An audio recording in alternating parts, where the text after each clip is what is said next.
Oi, pessoal, olha, a segunda parte da nossa aula de hoje, nós vamos fazer a resolução de exercícios, tá? Embora vocês tenham também um tempo, terão um tempo livre aí de resolução dos exercícios que eu enviei para vocês, então vocês devem usar esse tempo também que vai sobrar para fazer essa resolução. Eu vou gravar algumas resoluções de exercícios ao longo desse período, nesse segundo horário nosso. Em alguns momentos a gente fará essa resolução de exercícios através de lives, tá? Então, conforme a gente vai vendo as necessidades, a gente vai adequando essa segunda aula nossa de resolução, que é exatamente para a gente ter essa troca, essa interação, de tirar dúvidas, de questionamentos, ok? Que seria o que a gente faz comum durante as nossas aulas, ok? Na aula de hoje, como nós estamos usando sem apostila ainda, eu vou fazer os exercícios que eu elaborei para vocês sobre figuras de linguagem. Nas próximas aulas, a gente faz a resolução dos exercícios de sala de aula, ok? Vamos lá, então. A resolução dos exercícios que eu farei vão ser sobre algumas figuras de linguagem que nós vimos na aula de hoje, né? E também retomar figuras de linguagem que a gente já tenha visto antes. Então, o primeiro exercício aí. Leia estes versos da letra de uma música de Vinícius de Moraes e Chico Buarque. O nome da música é Valsinha. Depois, os dois deram-se os braços, como há muito tempo não se costumava dar, e cheios de ternura e graça foram para a praça e começaram a se abraçar. E ali dançaram tanta dança que a vizinhança toda despertou. E foi tanta felicidade que toda a cidade, enfim, se iluminou. Ok, primeira pergunta aí diante desse texto. É correto afirmar que nesse trecho ocorre zeugma? Justifique. Então, lembrando, a zeugma que a gente acabou de ver, né? Aquela relação com a elipse. A zeugma é a supressão de um termo que já tenha sido usado no texto antes.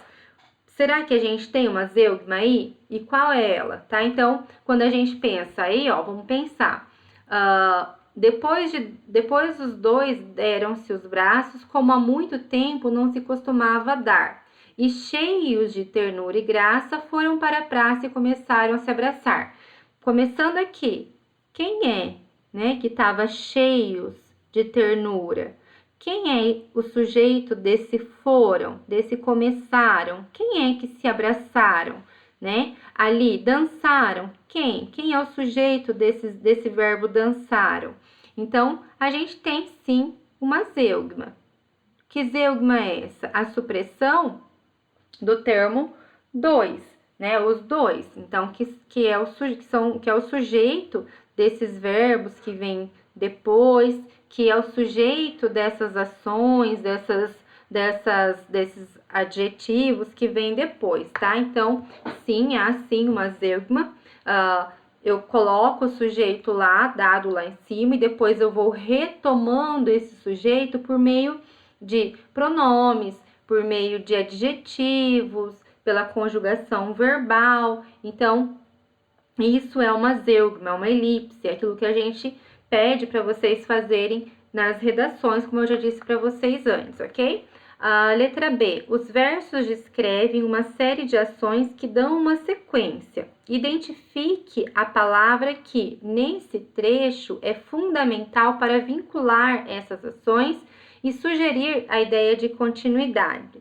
Que nome se dá à figura de linguagem que possibilita esse efeito de sentido? Então, pensem lá comigo, né? Se a gente tem uma sequência de ações, né, de verbos de ação, essa sequência ela está acontecendo a partir de uma ligação, né, entre essas ações, esses verbos. Nesse trecho aqui, o que é que dá? O que é que faz essa ligação? Ó, depois os dois deram-se os braços, como há muito não se costumava dar. A gente tem uma sequência, uma ação aqui. E, cheios de ternura e graça, foram para a praça e começaram a dançar. olha aqui, uma outra ação, cheios de ternura e graça, e começaram a dançar e se abraçar.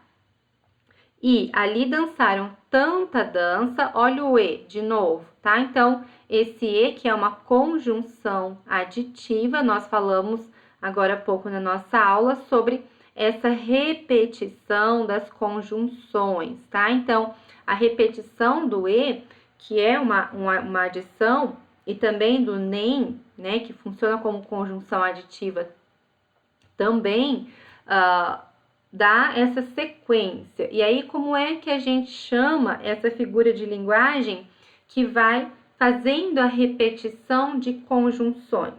Né? Lembram-se lá do poli, de muitas, sindeto, conjunções. Então, a gente tem aí o polissindeto, que se dá a partir dessa conjunção E, dessa repetição dessa conjunção E, que tem essa função, né, de dar essa ideia de sequência de ações, de continuidade de ações, ok? Letra C.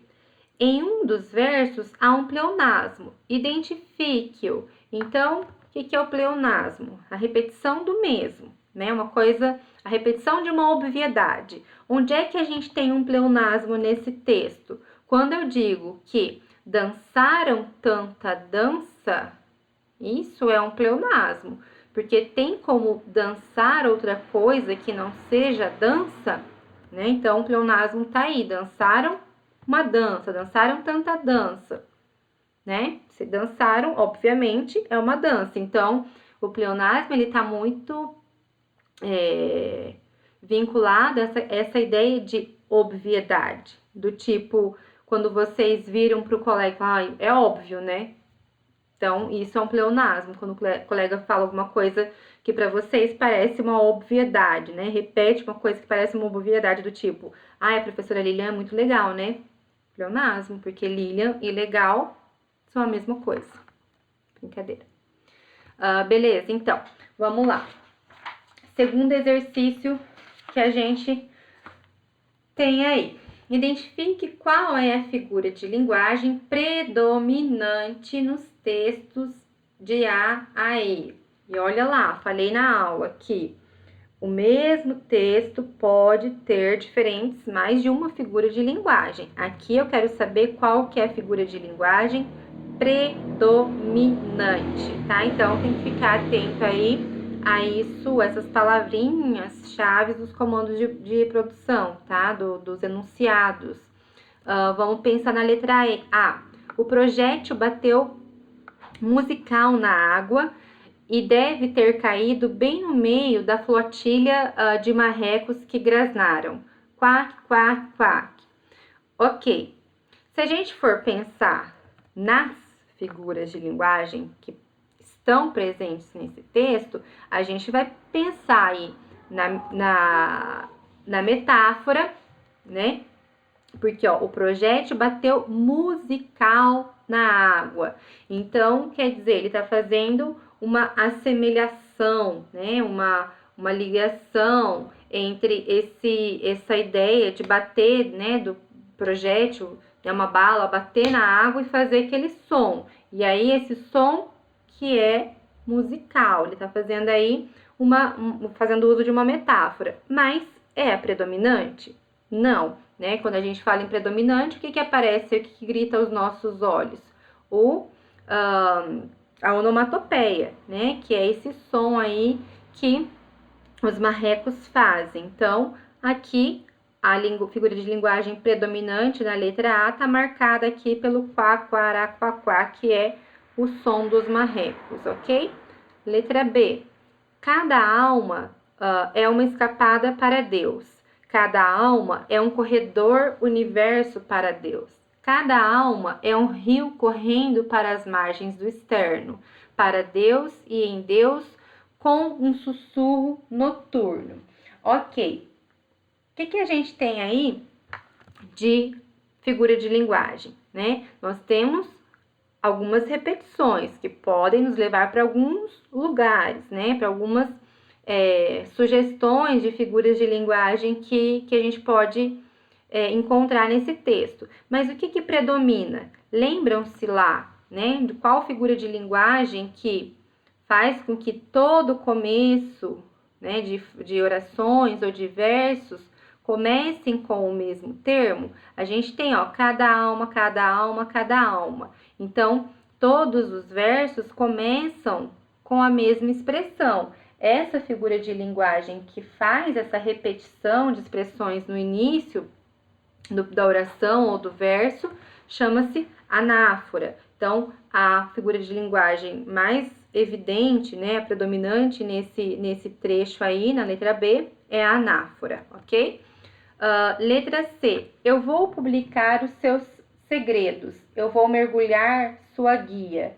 Eu vou derramar nos teus planos o resto. Eu vou derramar nos seus planos o resto da minha alegria.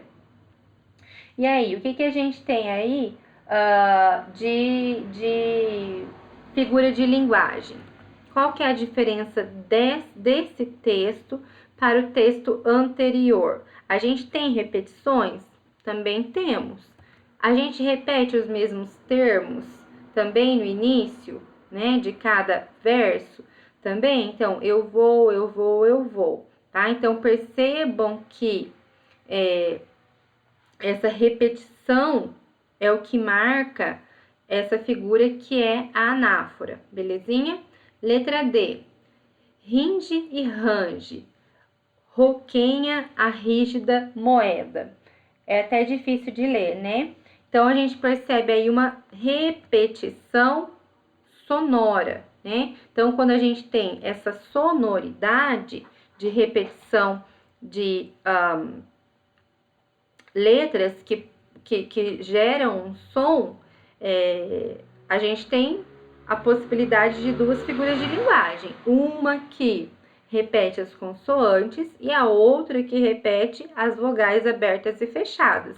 Nesse caso aqui, o que é que se repete? A gente tem a repetição aí de, principalmente, ó, o R, o G, o R, o G, o R, o R de novo, o G. Então, essa repetição dessas consoantes a gente chama de assonância, tá? E aí vocês percebem na minha própria leitura desse texto como é que ele é até difícil de ler, porque ele tem essa repetição do mesmo som, da mesma consoante, e dificulta um pouquinho a leitura e provoca uma audição diferente, né? A gente consegue perceber essa repetição quando a gente está ouvindo esse texto. A letra E. Eu vejo as pernas de louça da moça que passa e não posso pegar. Eu vejo. Tô me guardando para quando o carnaval chegar. O que a gente tem aí de repetição? Né? O que a gente tem de... Né, já é uma repetição, a gente já consegue saber que tem algumas repetições aí. Então, a gente tem a repetição aqui da consoante perna, passa, posso, pega, né? Então, da consoante P, né? Para. E a gente vai ter também o som repetido do S. As pernas, louça, que não é S, mas tem esse som de 2 S. Moça, que tem esse som. Passa, que tem esse som de 2 S. Posso. Então, a gente tem uma repetição de sons, né? Uma repetição dessas consoantes aí, desse som consonantal, que a gente vai chamar de aliteração, beleza?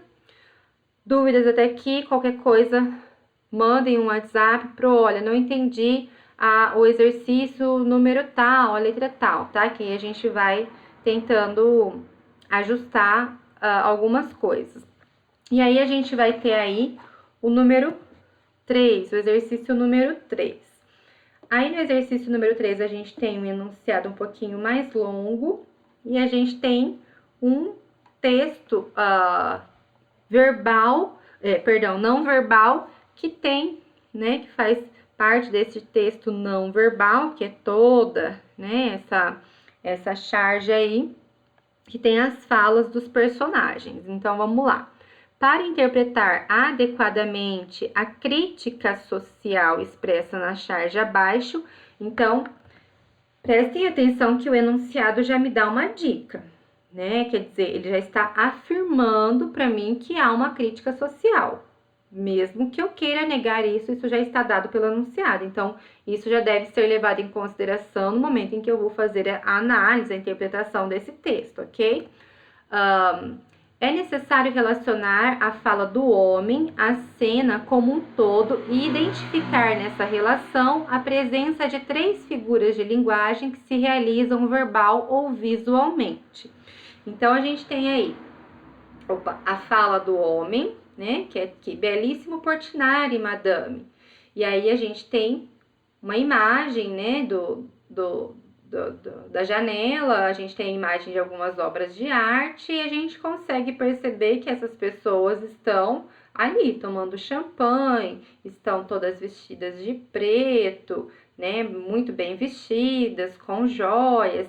Então percebam que quando a gente vai fazer a leitura desses textos não verbais, todos esses elementos importam para nossa interpretação, eles precisam fazer parte daquilo que a gente está lendo, ok?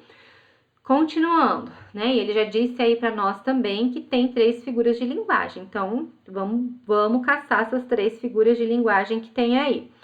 Identifique essas 3 figuras de linguagem e explique concisamente, ou seja, de forma resumida, como elas contribuem para construir o sentido crítico da charge.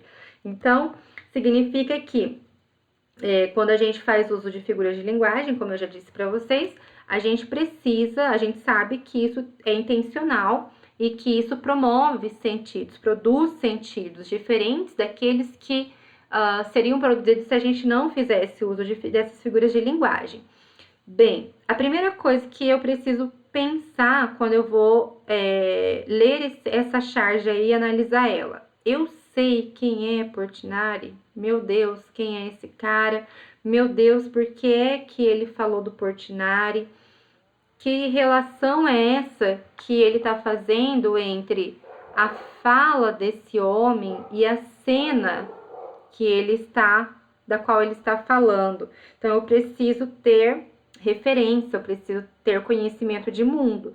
Se você não souber quem é Portinari, quais são as obras, qual a relação dessa imagem com a obra de Portinari, não vai conseguir responder, vai chutar lá qualquer resposta que faça mais sentido para você, o que é muito arriscado, principalmente no PAS, que é somatória. Então, eu trouxe aí para vocês a obra, né, uma das obras do Portinari, que é esse quadro aí, né, que tem o título de Retirantes.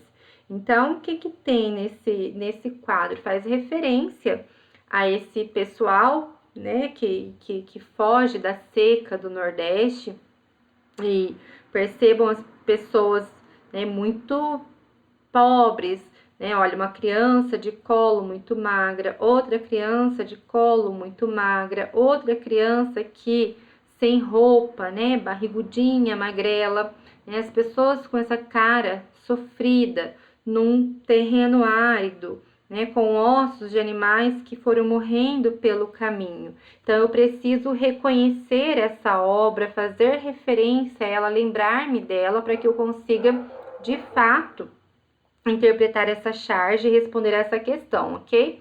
Então, voltando lá. E aí, quando a gente vê, né, essa imagem aí, e o personagem fala a respeito do Portinari, o que a gente tem? A primeira figura de linguagem que eu tenho aí, ele faz referência ao Portinari, né? Quer dizer, belíssimo Portinari. Portinari é uma pessoa, é um homem, Portinari. Ele tá vendo o Portinari ali? Não, ele está fazendo referência ao quadro, à obra de Portinari. Quer dizer, ele está nomeando, né, chamando essa obra pelo nome do autor, que é assim que a gente comumente fala das obras de arte, principalmente das obras das artes plásticas, né? Então, a gente fala, olha, que belo Portinari, que belíssimo, sei lá, vamos pensar num outro artista plástico aí. Belíssima Mona Lisa, belíssimo Leonardo da Vinci. Então a gente vai sempre fazer referência. E aí quando a gente usa, né, faz essa referência, esse chamamento, chama, né, isso que é uma obra de arte pelo nome do seu pintor, nesse caso, nós estamos fazendo uso da metonímia, né, que é exatamente fazer essa referência, né, ao objeto que seja a partir do nome desse autor, ok? Aí, beleza, a metonímia que está presente aí, está explicada de forma bastante concisa como pede o comando. Ok, temos já uma figura de linguagem. Qual é a segunda figura de linguagem que nós temos aí? Se a gente for analisar, né, o que tem dado nesse texto, como eu já disse para vocês, a gente tem obras de arte, né, a gente tem pessoas muito bem vestidas, que provavelmente são muito ricas, e como uma contrariedade, né, desse cenário tão rico do qual os personagens fazem parte, a gente tem lá ao fundo, passando pela janela, pessoas muito pobres, pessoas que são miseráveis, tá? Então, nós podemos dizer que a gente tem aí uma antítese, né? Então, essa contrariedade, essa oposição de situações, essa oposição de ideias que servem para quê? Exatamente para reforçar essa crítica social que o autor quer fazer. Lembram-se lá da antítese, que é o quê? É usar elementos que são opostos, mas não para se chocarem, e sim para se reforçarem, né? Então, quando eu já usei esse exemplo com vocês na aula, quando eu digo sim, não, escuro e claro, paradoxo é quando eles se espelham. Então, eu tô deixando claro essa negação que há entre os dois elementos. A antítese não tem essa intenção de expelir uma coisa da outra, mas de que quando eu tenho o claro, eu percebo a importância do escuro. Quando eu tenho escuridão, eu percebo a necessidade e a importância da claridade. E aqui é a mesma coisa. Quando a gente tem um cenário muito, né, chiquetoso e tem aqui ao fundo, passando pela janela dessas pessoas que são tão ricas, pessoas tão miseráveis, e se eu sei que o autor quer fazer uma crítica social, logo eu vou buscar aí essa figura de linguagem que é a antítese, tá bem? E aí, por último, não menos importante, nós teremos uma terceira figura de linguagem. Percebam que eu tô meio que dando as respostas para vocês, obviamente, né? Mas o que eu quero que vocês vejam? De onde é que eu estou tirando isso? De onde é que eu estou tirando essas respostas, essas figuras de linguagem? Então, eu quero que vocês, ao lerem esse texto, e agora quando vocês forem fazer outros exercícios, né, e pegarem esse tipo de texto, que vocês consigam buscar aí, né, puxar esse fio da meada aí do meu pensamento, da minha explicação, para que vocês consigam também tentar fazer essas referências, porque é a partir dessas referências que a gente consegue fazer a interpretação. Então, inferência, conhecimento de mundo, tá? E aí, a última figura, a terceira figura de linguagem que a gente vai ter aí é a ironia. Por quê? Por que é uma ironia, né? Porque se eu estou fazendo uma crítica social e eu estou dizendo, não é Portinari, o mordomo esqueceu a janela aberta.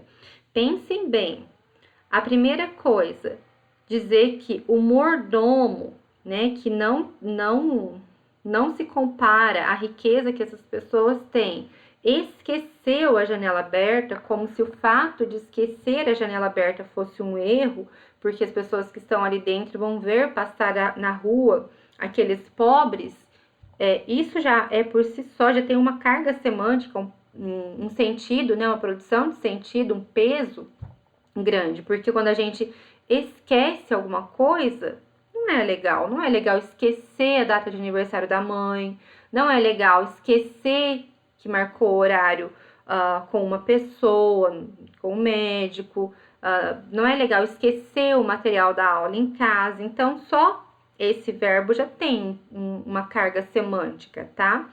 E aí, quando a gente diz que ele esqueceu a janela aberta, tá sendo irônico, né? Tá sendo irônico no sentido de falar assim, olha, vocês que são tão ricos não deveriam estar vendo essa cena horrível passando ali pela rua dessas pessoas pobres, tá? Então, a gente tem aí a metonímia, a ironia e a antítese, tá? Eu sei que esse último exercício é um pouquinho mais difícil, né? A gente precisa quebrar um pouquinho mais de cabeça, ter um pouquinho mais de conhecimento de mundo, mas é para vocês entenderem que as instituições cobram muito dessa forma, né? Tanto a UEM quanto a Unicentro e o EPG cobram bastante textos não verbais, trabalham muito com charges, com tirinhas. Então, é importante a gente saber fazer essa leitura. Acho que é isso. Se vocês tiverem dúvidas em relação a algum desses exercícios, me avisem, mandem mensagem. E como eu já disse na aula, se precisarem, se vocês acharem necessário a gente marcar uma live para vocês me questionarem, fazerem perguntas diretamente para mim, a gente marca uma live nesse momento da segunda aula, né? Nesse segundo momento da nossa aula, que é de resolução de exercícios, ok? Espero que vocês tenham compreendido um pouquinho mais sobre figuras de linguagem, que tenha clareado um pouquinho a cabeça de vocês em relação a esse conteúdo. E estou aqui para quem precisar, tá bom? Um beijo, tchau, tchau!